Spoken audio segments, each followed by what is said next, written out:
Hello and welcome to North Country Matters. My name is Donna Seymour. I'm a member of the League of Women Voters of St. Lawrence County. Today we have Bobby Gordon with us from the Potsdam Public Library. Bobby, thank you for coming in today. Welcome back to North Country Matters. Thank you for inviting me. The last time you were here, we were talking about the computer center, which at that point you were in charge of, and now you have slid over to doing adult literacy. So that's what we're going to be talking about today. That's right. So how is it that the Potsdam Library came to be sponsoring adult literacy services here in St. Lawrence County? It was a change, wasn't it, from the way it used to happen? It was. The program used to be part of the Northern New York Adult Literacy Program, which was basically based in Watertown and served a 3-county area, including St. Lawrence County. But at some point, the administration down in Watertown decided that they no longer wanted to include St. Lawrence County in their efforts. So the administration here in the library realized that this was a program that really was important in this area. So they assumed the responsibility for administering it. Mm-hmm. And that also meant doing some fundraising at that point, didn't it, in order to switch over, because it wasn't part of your annual budget at that point? Well, we're always doing fundraising and we always welcome donations, so. Yeah. So the library calls the program that you administer here in St. Lawrence County Life. Literacy is for everyone.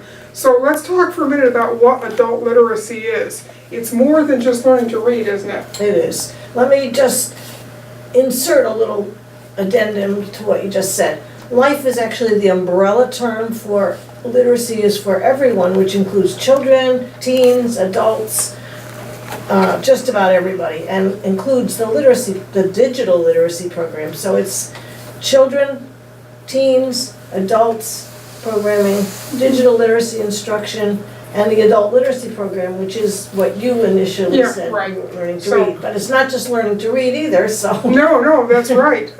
And in terms of your program, who is considered to be an adult? We welcome people who need help in basic literacy skills or speaking English and understanding English of age 16 or over. Okay, so it actually could be someone who is still in the public school system, couldn't it? It could be. We don't have anyone in that situation right now, but we could. Right. Okay.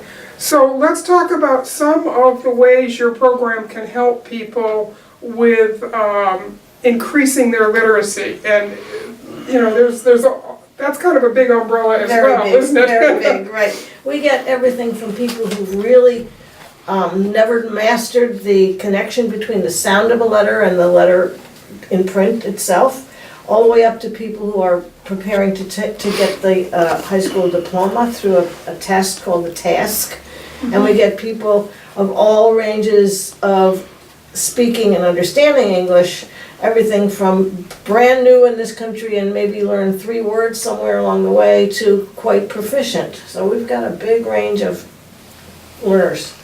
Right, and that, of course, presents lots of challenges for your tutors, doesn't it? Because it isn't a one-size-fits-all program. Not at all.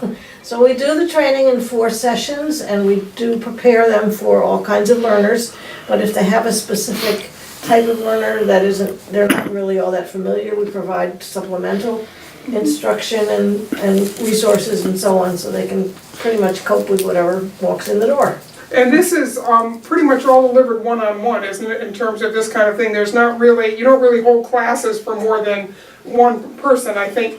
Well, yes and no. Yeah, yes and no. The tutoring is all one-to-one, right. But we do have group instruction, and those are our conversation groups. So these are specifically for people learning English as their second language, or sometimes it's their 3rd or 4th language. And we have 3 of those conversation groups, which are informal opportunities for the new English speakers to practice their skills. And they can learn vocabulary, pronunciation, you name it. They can learn all of those things in the course of practicing their English. So those groups meet on Monday from 4 to 7, on Tuesday from 10:30 to 12:30, and on Thursday from 9 to 10:30. They're all upstairs in the community meeting room. And people can belong to all 3 groups or just 2 of them. They can come to Monday group, and then 2 weeks later they can decide their schedule has changed and they can come to a Thursday group, so it's very flexible. Now, who runs that program? Or that's part of That's part of, what you're doing too. right. And, I actually facilitate the Thursday morning group. okay. Maria Morrison does the Monday group, and Leah Zelkowitz does the Tuesday group. Okay, so you have a variety of instructors as well as days of the week and times for Right. folks, which is really important because people's schedules are not flexible in some cases, so you being flexible helps them, doesn't it? We try, we certainly do try. And you know, one of the things that I was reading just last week that I found so interesting is that the State Education Department has done a study of the diversity of all of the various school systems in the various regions of the state. And in our North Country region, Potsdam Central has a diversity index of 14.3% out of a student body, which is really the highest school district in all of the North Country. And that's not really a surprise, is it, when we think about the fact that we have 4 colleges in this area, and we bring in people from all over the world, both as instructors and as students. Correct, exactly. So, you know, Potsdam's always been a place where you could feel like you were in a little bit of a microcosm of the world. And it's wonderful, it's a great place to Yeah, live. it certainly gives you that cultural diversity that lots of places don't have, Right. and so that's good. So, your tutors, Bobby, will help a client create a personalized plan for learning. How does that work, and what's involved in creating one of those? Well, that's essentially the basis for the whole program. So what happens is I initially meet with the learner and ask them questions about their interests and their needs and their goals and so on. And then I convey that information to the tutors, and then the tutors and the learners collaborate. They're actually partners. And they collaborate to decide on what kinds of things the person who's learning really wants to learn. We don't start out with a curriculum and everybody has to learn the same thing. So if they have a specific interest in some particular topic, let's say, it's hard to say what they might be interested in, but let's say sports. So we try to gear the instruction to allow them to be reading about things about sports so that they improve their reading skills while they're reading something they're interested in.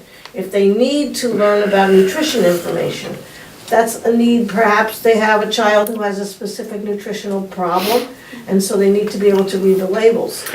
Maybe someone who has an allergy or something, and they have to make sure that what they're buying is safe for that person's allergy. Right. So there's huge range, but the idea is to work toward these specific goals of the particular learner, and so the tutor is encouraged to ask the learner what they need and what they want. And the learner is encouraged to tell the tutor, even if nobody asks or they don't specifically ask. So they collaborate. It's really a very important part of the program. It's the essential part of it. And that actually creates a relationship that certainly can build on from there, doesn't it? I mean, you really need that basic information about somebody in order to be able to give them the assistance they need. Exactly, yeah.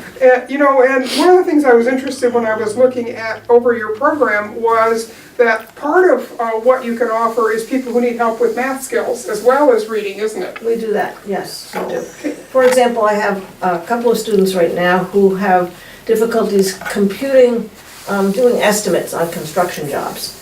And they don't have the math skills for that. But we have people who can't go into a store and select a bunch of items and then find out if they have enough money in their pocket to pay for those items. So those real practical math situations are very important. And if they're coming from a foreign country, then they're having to do all that conversion of funds in their heads. And Well, sometimes that's not very easy, is it? We don't go into conversion of funds. But it is, you know, if you're not familiar with the money system, then figuring out your grocery bill can be a real challenge, can't it? I think it can. So, you know, one of the things that I found so interesting is that there's all kinds of literacy that isn't just the straight reading that people, you mentioned reading nutrition labels, but one of the big problems that many people are having, and it doesn't necessarily mean that they're from a foreign country, is they have trouble taking prescriptions as directed, because the sheets of information that come with prescriptions can be very daunting to read. Indeed. Even if English is your first language and you're well educated. You are right. You are right about that. Sure. That's just a good example of something that a learner might bring to the tutor. they're Right. encouraged to do that. Bring their paperwork or wherever it is, something they got in the mail. Maybe they're thinking of renting an apartment and they have a lease and they can't figure out what they're going to sign or maybe Right. won't sign. So those kinds of forms or information, they're encouraged to bring Yeah, that. legal documents can be very, very daunting for anybody, that's Right. for sure. Even something as simple as the label on a piece of clothing that tells you how it's to be washed. You know, people really need to be able to read that. You talk about editorials in the newspaper. Many, probably a huge percentage of people cannot compare two editorials to get the viewpoints of the two people who wrote them. Right. And that's really important. People don't understand how important that is. Yeah, and that's also true when we talk about trying to understand a complex political question, Right. that it takes a lot of research to really get into the weeds and details of some of these policy issues that we are talking about on an everyday basis, and it can be very daunting to try to figure out just exactly what a good policy is based on all of the information that we're Right. being bombarded with. Right. So it's everything from that to reading the labels on clothing. Right. You know, it's a So- wide range. It's very practical and sometimes, and it's absolutely necessary. I can remember one time we got a new washing machine and it came with 3 videos. It came with the video that they used for advertising purposes. That young man who was doing the laundry never showed up at my house. Another video was sort of the mechanics of how you actually make all the choices. And the third video was in German because the company was German. So So were you able to operate your we were. machine? I actually was able to operate my machine. As I said, I just missed that young man. He never showed up at my house. One of the things that I want to make sure we let folks know about is that you're actually the hub for St. Lawrence County. It's not just for folks who live in Potsdam or people who are in the Potsdam Library District, are you? Not at all. We do cover the whole county. We welcome people. In fact, tomorrow I'm going to Governor to meet a new learner and learn what kinds of things she wants to do. She wants to improve her reading skills, but that's all I know. So I don't have any idea what level of reading she actually is at right now and what she wants to be able to do with her reading, why she wants to improve her skills. So yeah, we go to Governor, we go to Messina. We would really welcome new tutors from those outlying areas, what I call outlying. Of course, if you live in Ogdensburg is not an outlying area, but Right. so anybody who's interested in any of those areas, we would really encourage you to join us. And you can do the training right here for those folks, and then they can meet clients in their home community. So Yeah. that kind of overcomes that big geographic barrier that we have in St. Lawrence County for a lot of services. Correct. I have a tutor who lives in, I forgot, Oxbow or someplace. I Okay. forgot where she lives. But she's willing to go to Governor. So that works out well. And so we do serve that population out there. But in the past, I have done trainings in other areas. And if I get a group of 4 or 5 people in Ogdensburg or in that vicinity, I would be willing to go there to do the training. At this point, we haven't had the requests from those Right. people, but we would consider doing Well, that. that's hopefully maybe one of the things that this show will help is for folks from those areas to say, get a few of their friends together who are interested in this program, isn't That it? would be wonderful, yes. So, and as we know, St. Lawrence County's big, so having a group of people that are spread out is going to help meet the need. Yeah, Yes, okay. indeed. Let's talk a little bit more about the literacy tutors, Bobby, in terms of how they get the training they need to do the job that they're going to be doing and helping their clients. What's involved in the training? At this point, we're doing 4 3-hour sessions.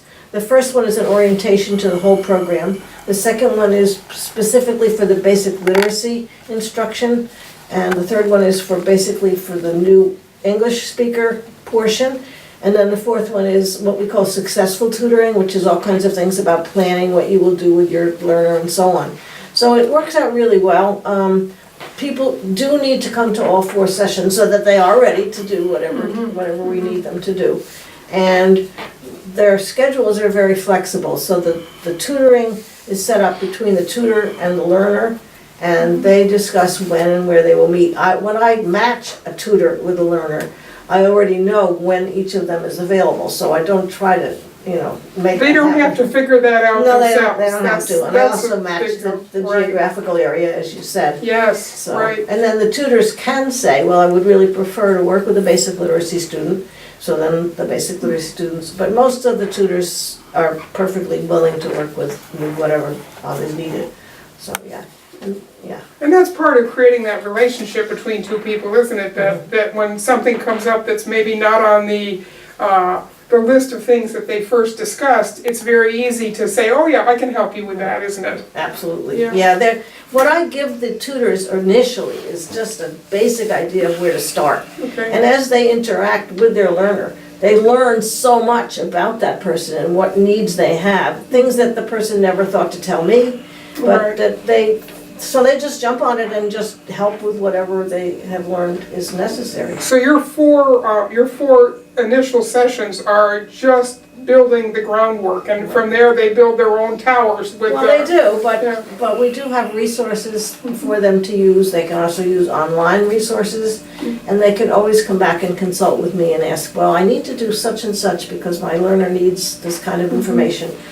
How do I do that? So I'm a constant resource for them, which is really good, and I love to do it. It's just interesting and fun.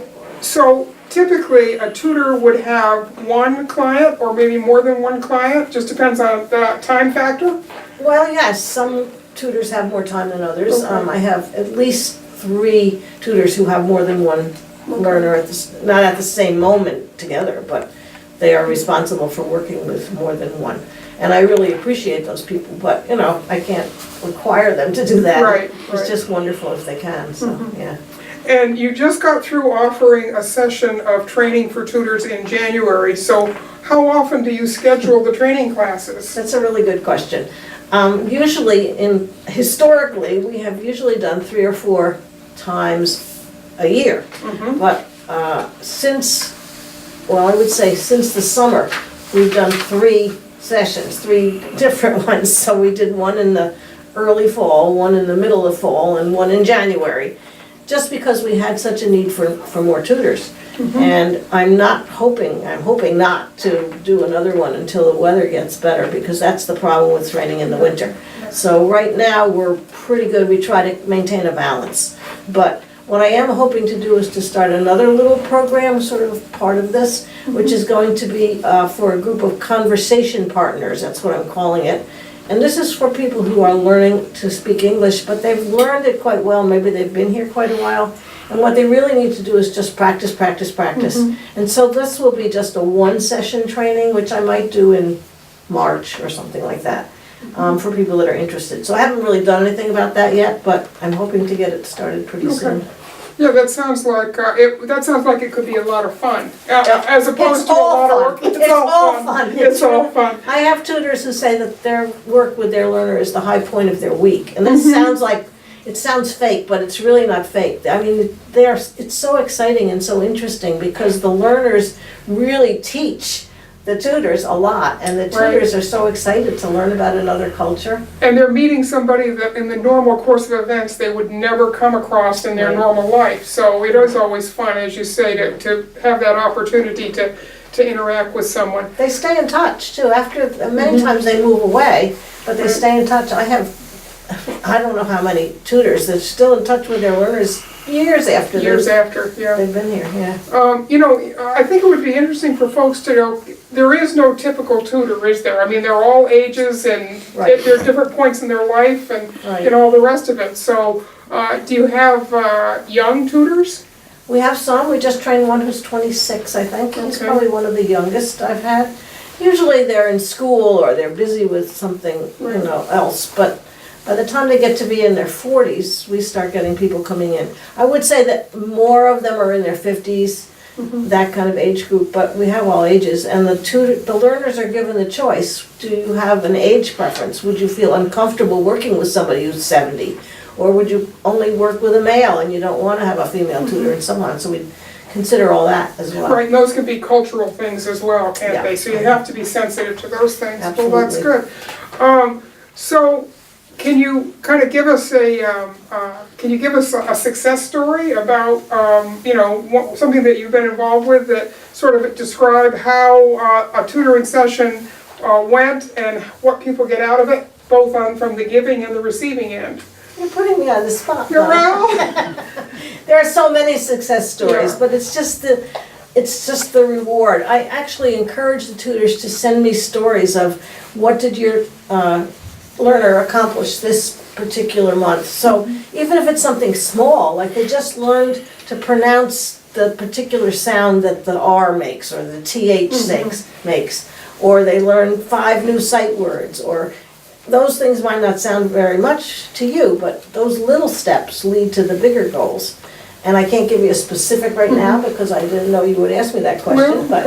It's like when you look at a very young child and they're learning to read, and you can watch the same sorts of steps in terms of all of a sudden they make that breakthrough. Exactly. Yeah. So It's everything is very a struggle, exciting. struggle, struggle, and then all of a sudden all the pieces fit Right. exactly where they're supposed to, and they're readers. And It's different with adults though, because adults come with a wide variety of responsibilities as well as experiences. With a child, it's like a clean slate, Right. but they already have bits and pieces of what they need, so we have to find out where the holes are. Right. And then we have to fill up those gaps so that they Okay. can progress, so it's tricky, but it's exciting. So right now, just sort of as a snapshot of where the program is, about how many tutors do you have, and does each one of them have at least a client, or do you got more tutors than clients, or more clients Well, than we try to tutors? keep it even, but Yeah. we just trained in January 9 new tutors, and I am in the process of doing the matching and providing the information so that they will start meeting. So those 9 have not met with their learners yet, but they will be in the next week or so.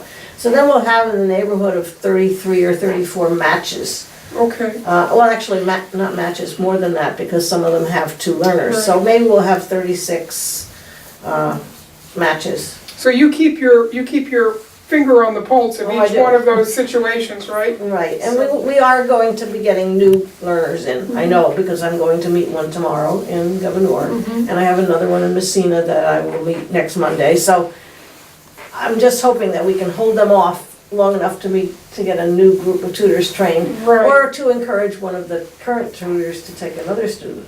Now, how does someone who wants literacy help get it, in terms of how do they get a hold of you? How do they find out about the program? How do they sign up, so to speak, and get that first interview? Signing up is really simple. All they need to do is contact me, either by email, I can give you the email. Okay. It's bgordon, BGORDON, @potsdamlibrary.org, or they can call the library number, which is 315-265-7230, and ask to speak to Bobby. And either one of those methods eventually will get me to call them back or write them an email. But a lot of people are referred to the program through agencies or through somebody who's already involved in it. So there's lots of ways to get involved. But basically, they have to meet with me first Right. to get actually enrolled in To it. start that initial mapping Right, process, right. right? And so you just mentioned agencies. What kind of an agency would be a referral agency from your point of view? Well, we just got a referral from cerebral palsy. Okay. We get referrals from BOCES, we get referrals from neighborhood centers. So almost any human service agency that's Right. actually dealing with folks can help to Exactly. facilitate. Right, and I do occasionally, I try to go, but I don't get to every meeting, but there is a human service agency meeting every other month, and so I get to tell them about it and remind the new people who don't know about it. So, yeah, all those human service agencies could theoretically refer people to us. Okay. And is there a wide age range in terms of your learners too, the same as with your tutors? Yes, the ESL, the English as a Second Language learners, tend to be in the younger category, but the basic literacy learners are anywhere from, as you said, 16 would be our minimum. We don't have any that young, but we have 2 that are in their early, or more than 2, in their early 20s. And we have one gentleman who's in his mid-70s, so it's a big range, and it's really exciting to be working with people with that variety. Right, and I mean, it's a good cross-section of the need that's out there, is the same cross-section as the population, isn't it? Absolutely, yeah. Yeah, and I know I was doing some reading about the medical literacy and how important that is to people, and that there's often an age component to that, because older folks have more trouble sometimes following those prescription guidelines, simply because they don't have the technical vocabulary to really understand it. More and more you get people who are looking things up online, and then when they look at it, they don't know what they're reading about. So it's something we can help with. Right. You need that. You need some guidance when you're looking for stuff like that, don't you? One thing we didn't get into was the requirements for being a tutor. Okay. And essentially, people should know that it's not something that's going to be a 20-hour-a-week job. It's once they're trained, which is those 4 3-hour sessions, then it's about 3 or 4 hours a week is all that you would need to be available. And it's not so bad, but if you want to take 2 students, it would be twice that. So when you meet with a student, is it usually like once a week, or? We encourage twice a week. Okay. But if they can't do that, they can't. And some students have limited availability. And usually we say 1 to 1.5 hours per session. Okay. After that, it gets to be a little overwhelming for the learner. So that's what we suggest. But occasionally you'll get a match that just, they're so comfortable with each other, particularly for the people learning to speak English. They just talk and talk and talk. They could be together for 2.5 hours. So it's that conversational practice side of it that is less stressful than maybe the book learning? It's not as intense. It's not as focused on a particular thing like pronunciation. So, you know, it just depends on what they're needing to learn. Right. So, yeah.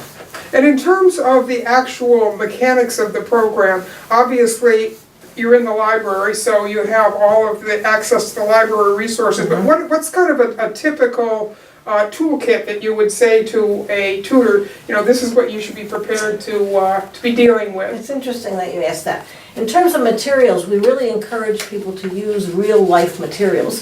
So the local newspaper is a good example, but for somebody who's not familiar with the coins in this country, that could be what they're using. It could be anything, a clock, so they learn to tell time, or any piece of literature, a pamphlet or a brochure that they encountered someplace they can't read, or something, as I said, let's say they have a lease or instructions to operate their washing machine. So one of the things, Bobby, that they might be looking for some help on is reading a bus schedule for the St. Lawrence County bus system, to learn, you know, when it might be available for them to take them to wherever they need to go based on that. And that's not easy to figure out, because you also have to know geography. Right, yeah, that's one of the things that we do work with. All those kinds of things that you don't even realize are out there, but that are confusing for people. Right, right, and so that's good to know. So any, as we get ready to wrap up here, any final thoughts? What's your elevator speech to folks about the adult literacy program here in St. Lawrence County, and how do you, in a quick word, get folks to be interested and want to take part? Well, I hope they're listening to this and watching it, because that will acquaint some people who aren't familiar with the program. But I just want to encourage anybody who needs help of whatever sort they need, or people that are interested in having something interesting to do. We get people who are newly retired, and they're just kind of floating around saying, oh, I'd like to do something interesting. And it's a wonderful opportunity. And they don't have to have any previous educational training or experience. Nothing like that is required. They get what they need from the training that we provide. And I would encourage lots of people from all over the place to apply to come to our trainings, and we set them up, as you asked, when they are. We'll set up another one when we need to, which I'm thinking hopefully will be sometime in April or May. Hopefully the snow will be gone by then. I hope so. I don't know, it's been kind of that kind of a winter though, hasn't it? Yeah, And certainly if we go on last April's weather, that was one of the worst months ever, Yeah, I don't so. remember, I guess I kind of wanted to forget it. I think we always want to forget it. Well, thank you, Bobby, for coming in today. This has been really, it's an important conversation to be having. This is really, one-on-one people help, isn't it? I mean, this is making connections between people and finding out what basic needs are and how you can assist someone else. That's what we do, is we help with what they need. And don't forget that there are the group sessions as well, Right. which really helps them interact with each other too and make connections that way. So it's a good addition. We didn't used to have that as part of the Right, program. and language barriers are real barriers until you find ways to get around them. So making sure that you can help people feel comfortable in another language, the dominant language of the place they're living, is really critical, isn't it? It is very much so, yeah. Okay, well, thank you for coming in. Thank you. These conversations are a production of North Country Matters, which is filmed here in the Fred W. Cleveland Computer Center at the Potsdam Public Library. The civic partners for this show are the League of Women Voters of St. Lawrence County and the Potsdam Public Library. Until next time, remember, our North Country Matters. Bobby, thanks so much. Thank you. Great to have you come in.